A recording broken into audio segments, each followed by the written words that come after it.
ക്രൈസ്തവ സഭയുടെ അടിസ്ഥാനമാണ് സത്യവേദ പുസ്തകം എന്ന മലയാളത്തിൽ പറയുന്ന ബൈബിൾ. ഈ വാക്ക് ഉണ്ടാകുന്നത് ബിബ്ലോസ് എന്ന ഗ്രീക്ക് പദത്തിൽ നിന്നാണ്. ബിബ്ലോസ് എന്ന ഗ്രീക്ക് പദത്തിന്റെ അർത്ഥം പുസ്തകം എന്നാണ്. ബൈബിളിന് രണ്ട് പ്രധാന ഭാഗങ്ങളുണ്ട്. ഒന്ന് പഴയ നിയമം, രണ്ട് പുതിയ നിയമം. പഴയ നിയമത്തിൽ 39 പുസ്തകങ്ങളും പുതിയ നിയമത്തിൽ 27 പുസ്തകങ്ങളുമുണ്ട്. ബൈബിളിലെ ഏറ്റവും വലിയ അധ്യായം 119 സങ്കീർത്തനവും ഏറ്റവും ചെറിയ അധ്യായം 117 സങ്കീർത്തനവുമാണ്. പഴയ നിയമത്തിൽ അധിക ഭാഗവും എബ്രായ ഭാഷയിലാണ് ആദ്യമായി എഴുതപ്പെട്ടത്. ദാനിയേൽ പ്രവചനം എഴുതപ്പെട്ടത് അരാമിക് ഭാഷയിലും പുതിയ നിയമം എഴുതപ്പെട്ടത് ഗ്രീക്ക് ഭാഷയിലുമാണ്. 2025 ഓഗസ്റ്റിലെ കണക്കിൻ പ്രകാരം ബൈബിൾ മുഴുവനായി 776 ഭാഷകളിൽ പരിഭാഷപ്പെടുത്തിയിട്ടുണ്ട്. പുതിയ നിയമം 1798 ഭാഷകളിലും ബൈബിളിന്റെ ഭാഗങ്ങൾ 4007 ഭാഷകളിലും പ്രസിദ്ധീകരിച്ചിരിക്കുന്നു. ബൈബിളിലെ 66 പുസ്തകങ്ങളെ നമുക്ക് 5 ഭാഗങ്ങളായി തിരിക്കാം. ഒന്ന്, മോശയുടെ പഞ്ചഗ്രന്ഥങ്ങൾ. ഉൽപ്പത്തി, പുറപ്പാട്, ലേവ്യ, സംഖ്യ,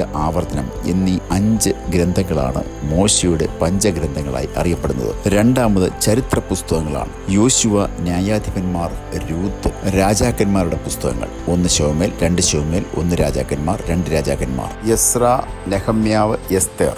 1 ദിനവൃത്താന്തം, 2 ദിനവൃത്താന്തം. ഇത്രയും പുസ്തകങ്ങളാണ് ചരിത്ര പുസ്തകങ്ങളായി അറിയപ്പെടുന്നത്. അടുത്തത് കാവ്യഗ്രന്ഥങ്ങൾ. സങ്കീർത്തനങ്ങൾ, ഇയ്യോബ്, ഉത്തമഗീതം, സദൃശ്യവാക്യങ്ങൾ എന്നിവയാണ് ബൈബിളിലെ കാവ്യഗ്രന്ഥങ്ങൾ എന്ന പേരിൽ അറിയപ്പെടുന്നത്. നാലാമതായി പ്രവാചക പുസ്തകങ്ങളാണ്. യെശയ്യാ, യിരെമ്യ, യെഹെസ്കേൽ, ദാനിയേൽ, ചെറിയ പ്രവാചകന്മാരുടെ പുസ്തകങ്ങൾ. ഇത്രയും പുസ്തകങ്ങൾ പ്രവാചക പുസ്തകങ്ങളായി അറിയപ്പെടുന്നു. അഞ്ചാമത് പുതിയ നിയമം. സുവിശേഷങ്ങൾ, അപ്പോസ്തല പ്രവൃത്തികൾ, പൗലോസ് അപ്പോസ്തലന്റെ ലേഖനങ്ങൾ, മറ്റ് ലേഖനങ്ങൾ, വെളിപ്പാട് പുസ്തകം. ഇതാണ് പുതിയ നിയമം. ബൈബിളിലെ ഉൽപ്പത്തി പുസ്തകം ആരംഭങ്ങളുടെ പുസ്തകമായി അറിയപ്പെടുന്നു. ഇതിൽ സൃഷ്ടിപ്പിനെ പറ്റിയുള്ള വിവരങ്ങളാണ് രേഖപ്പെടുത്തിയിരിക്കുന്നത്. അതുമാത്രമല്ല, അബ്രഹാം, ഇസഹാക്ക്, യാക്കോബ്, യോസഫ് എന്നിവരുടെ ചരിത്രങ്ങളും ഉൽപ്പത്തി പുസ്തകത്തിൽ രേഖപ്പെടുത്തിയിട്ടുണ്ട്. പുറപ്പാട് പുസ്തകം വീണ്ടെടുപ്പിനെ പറ്റിയുള്ള ഒരു ഗ്രന്ഥമാണ്. അതിൽ ഇസ്രായേൽ മക്കളുടെ മിസ്രൈമിൽ നിന്നുള്ള വിടുതലിനെ പറ്റിയും അവരുടെ മരുഭൂമിയിലൂടെയുള്ള യാത്രയെപ്പറ്റിയും സമാഗമന കൂടാരത്തിന്റെ പണിയെപ്പറ്റിയും രേഖപ്പെടുത്തിയിരിക്കുന്നു. പൗരോഹിത്യത്തെ പറ്റിയും യാഗങ്ങളെയും വഴിപാടുകളെ പറ്റിയും പ്രതിപാദിക്കുന്ന പുസ്തകമാണ് ലേവ്യ പുസ്തകം. ഇസ്രായേൽ മക്കൾ മരുഭൂമിയിൽ വന്നപ്പോഴും മരുഭൂമിവാസം കഴിഞ്ഞ് കനാനിലേക്ക് പോയപ്പോഴുമുള്ള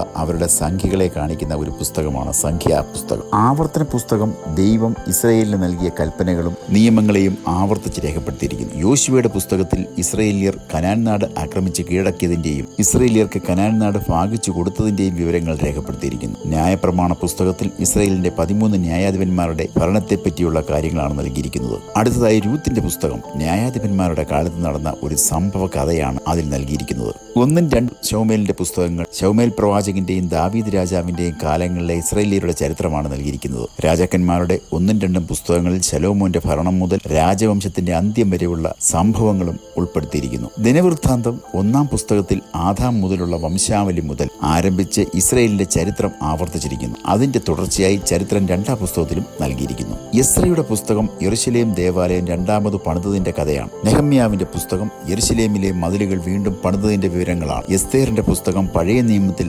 അവസാനത്തെ ചരിത്ര പുസ്തകമാണ്. യഹൂദന്മാർ പേർഷ്യയിൽ അടിമകളായിരുന്ന കാലത്തെ സംഭവങ്ങളാണ് അതിലുള്ളത്. ഇയ്യോബ്, സങ്കീർത്തനങ്ങൾ, സദൃശ്യവാക്യങ്ങൾ, സഭാപ്രസംഗി, ഉത്തമഗീതം എന്നിവ പഴയ നിയമത്തിലെ കാവ്യ ഗ്രന്ഥങ്ങളായി അറിയപ്പെടുന്നു. ഇയ്യോബിന്റെ പുസ്തകം മനുഷ്യരുടെ ദുരിതങ്ങളെ പറ്റിയുള്ള ഒരു പുസ്തകവും അതിമനോഹരമായ ഒരു സാഹിത്യ ഗ്രന്ഥവുമാണ്. ദൈവത്തിന്റെ സ്തുതിയായി എഴുതപ്പെട്ടിട്ടുള്ള ഏറ്റവും വലിയ ഗ്രന്ഥമാണ് സങ്കീർത്തനങ്ങൾ. സദൃശ്യവാക്യങ്ങൾ ജീവിതത്തിനുള്ള, പ്രത്യേകിച്ച് യുവജനങ്ങൾക്കുള്ള പ്രായോഗിക നിർദ്ദേശങ്ങളാണ്. സഭാപ്രസംഗി സദൃശ്യവാക്യങ്ങളോട് ബന്ധപ്പെട്ട ഒരു പുസ്തകമാണ്. ഉത്തമഗീതം ദൈവത്താൽ നിയമിക്കപ്പെട്ട വിവാഹ ജീവിതത്തിലെ പരിശുദ്ധമായ സ്നേഹത്തെ വെളിവാക്കുന്ന ഒരു ഗ്രന്ഥമാണ്. ക്രിസ്തുവും സഭയും തമ്മിലുള്ള ബന്ധത്തെയാണ് ചിത്രീകരിക്കുന്നത്. യെശയ്യാ മുതൽ മലാഖി വരെയുള്ള പുസ്തകങ്ങൾ പ്രവചന പുസ്തകങ്ങളായി അറിയപ്പെടുന്നു. പ്രധാന പ്രവാചകനായ യെശയ്യാവിന്റെ പ്രവചനത്തിൽ യേശുക്രിസ്തുവിന്റെ 1-ാമത്തെ വരവ് മുതൽ 2-ാമത്തെ വരവ് വരെയുള്ള കാലഘട്ടത്തിലെ പ്രധാനപ്പെട്ട സംഭവങ്ങളെ എഴുതിയിരിക്കുന്നു. യേശുക്രിസ്തുവിന്റെ 1000 ആണ്ട് വാഴ്ച, പുതിയ അവകാശം, പുതിയ ഭൂമി എന്നിവയെപ്പറ്റിയും ഈ പുസ്തകത്തിൽ പരാമർശിച്ചിരിക്കുന്നു. യെരമ്യാവിനെ വിലപിക്കുന്ന പ്രവാചകൻ എന്നാണ് പൊതുവായി അറിയപ്പെടുന്നത്. യെരമ്യാവിന്റെ പുസ്തകത്തിൽ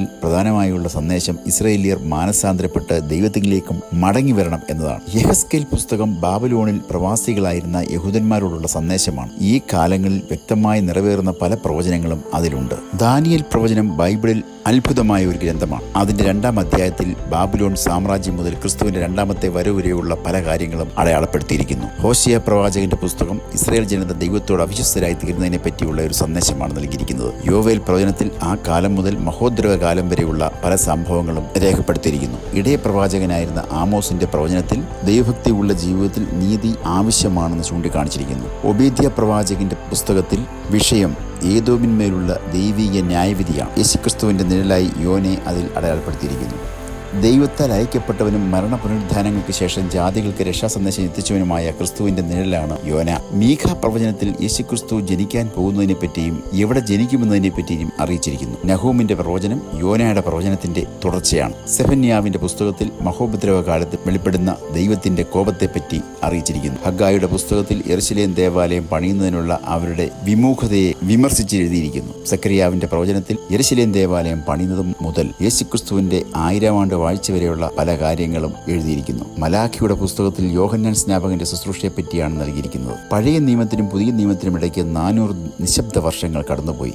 ദൈവത്തിൽ നിന്ന് യാതൊരു വെളിപ്പാടും ഇല്ലാതിരുന്ന കാലങ്ങളാകിയാൽ അവയെ ചരിത്രകാരന്മാർ നിശബ്ദ വർഷങ്ങൾ എന്ന് വിളിക്കുന്നു. പുതിയ നിയമത്തിൽ ആദ്യമായി കാണുന്നത് 4 സുവിശേഷ ഗ്രന്ഥങ്ങളാണ്. അവയിൽ യേശുക്രിസ്തുവിന്റെ ജീവിതത്തെയും ശുശ്രൂഷയെപ്പറ്റിയും പ്രതിപാദിച്ചിരിക്കുന്നു. മത്തായി, ലൂക്കോസ് എന്നിവർ എഴുതിയ സുവിശേഷങ്ങളിൽ യേശുവിന്റെ ജീവിത ചരിത്ര സംഗ്രഹം നൽകിയിട്ടുള്ളതിനാൽ അവയെ സുവിശേഷ സംഹിതാ ഗ്രന്ഥങ്ങൾ എന്ന് പേർ വിളിക്കുന്നു. മത്തായിയുടെ സുവിശേഷത്തിൽ യേശുവിനെ രാജാവായും, മർക്കോസിന്റെ സുവിശേഷത്തിൽ ദാസനായും, ലൂക്കോസിന്റെ സുവിശേഷത്തിൽ പൂർണ്ണ മനുഷ്യനായും ചിത്രീകരിച്ചിരിക്കുന്നു. യോഹന്നാൻ യേശുവിനെ തന്റെ സുവിശേഷത്തിൽ ദൈവമായി അവതരിപ്പിച്ചിരിക്കുന്നു. സുവിശേഷത്തിന്റെ കാതലായ സന്ദേശം യേശുവിന്റെ ജനനവും മരണവും പുനരുദ്ധാനവുമാണ്.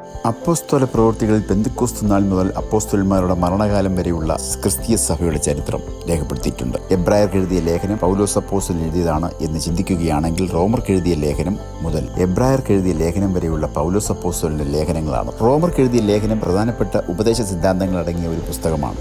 എല്ലാ വിശ്വാസികളും ഈ പുസ്തകത്തെപ്പറ്റി അറിഞ്ഞിരിക്കേണ്ടതാണ്. കൊരിന്ത്യർക്ക് എഴുതിയ 1-ാം ലേഖനത്തിൽ വിശ്വാസികളുടെ ജഡീയ സ്വഭാവം മൂലമുണ്ടായ തെറ്റുകളെ തിരുത്തുക എന്നതാണ് പ്രധാനമായി പ്രതിപാദിച്ചിരിക്കുന്നത്. കൊരിന്ത്യർക്ക് എഴുതിയ 2-ാം ലേഖനത്തിൽ വിശ്വാസികളുടെ ആത്മീയമായ വളർച്ചയ്ക്ക് ആവശ്യമായ വിഷയങ്ങൾ നൽകപ്പെട്ടിരിക്കുന്നു. ഗലാത്യ ലേഖനം ആദിമസഭയിൽ കടന്നുകൂടിയ ദുരുപദേശങ്ങളെയും നിയമ സിദ്ധാന്തങ്ങളെയും എഴുതിയിരിക്കുന്നു. എഫീസ്യ ലേഖനത്തിൽ സഭയെ ക്രിസ്തുവിന്റെ ശരീരമായി, യേശുക്രിസ്തു പണിയുന്ന മന്ദിരമായും ചിത്രീകരിക്കപ്പെട്ടിരിക്കുന്നു. പ്രാർത്ഥന, പോരാട്ടം എന്നീ വിഷയത്തെപ്പറ്റി പ്രതിപാദിച്ചിട്ടുള്ള അത്യന്തം പ്രാധാന്യമേറിയ ഒരു പുസ്തകമാണിത്. ഫിലിപ്പിയർക്ക് എഴുതിയ ലേഖനം ക്രിസ്തുവിനുള്ള സന്തോഷത്തെ പരാമർശിക്കുകയും വെളിപ്പെടുത്തുകയും ചെയ്യുന്ന ഒരു ലേഖനമാണ്. ജ്ഞാനവാദം എന്ന ദുരുപദേശത്തെ ചെറുക്കുന്നതിനും അതിനെതിരെ മുന്നറിയിപ്പ് നൽകുകയും ചെയ്യുന്ന ഒരു ലേഖനമാണ് കൊലോസ്യർക്ക് എഴുതിയ ലേഖനം. തെസ്സലോനിക്കർക്ക് എഴുതിയ 1-ാം ലേഖനം വളരെ പ്രാധാന്യമുള്ള ഒരു ലേഖനമാണ്. അതിലെ ഓരോ അധ്യായവും അവസാനിക്കുന്നത് ക്രിസ്തുവിന്റെ 2ാമത്തെ വരവിനെ സൂചിപ്പിച്ചുകൊണ്ടാണ്. തെസ്സലോനിക്കർക്ക് എഴുതിയ 2-ാം ലേഖനത്തിൽ ക്രിസ്തുവിനോട് കൂടെ ചേരുന്നത് കർത്താവിന്റെ നാൾ എന്നറിയപ്പെടുന്ന ശിക്ഷാവിധികളുടെ നാളിന് മുമ്പായിരിക്കും എന്ന് പഠിപ്പിക്കുന്നു. തിമോത്യോസിൽ എഴുതിയ 1-ഉം 2-ഉം ലേഖനങ്ങളും തീത്തോസിന്റെ